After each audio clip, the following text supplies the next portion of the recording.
Hello everyone, প্রচণ্ড গরমে একটা শান্তিকর খাবার নিয়ে চলে এসেছি আজকে। তো প্রথমে আমি সাবুটাকে ভিজিয়ে নিয়েছি ভালো করে ধুয়ে। এরপরে একটা লিকুইড দুধ নিয়েছি, সেটাকে তার মধ্যে একটুখানি গুঁড়ো দুধ দিয়ে ভালো করে চিনি দিয়ে ফুটিয়ে ফুটিয়ে একদম কম করে নেব। 3-4 ঘন্টা আগে ভিজিয়ে রাখা সাবুটা ভালো করে ভিজে গেছে।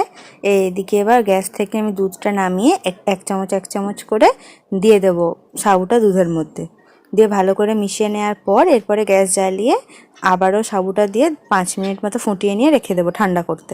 এরপর এদিকে একটা পাকা আম নিয়েছি, তোমরা দেখতেই পাচ্ছ কি সুন্দর আমটা। এই যে এদিকে এবার দুধটা প্রায় ঠান্ডা হয়ে গেছে সাবু দেওয়াটা।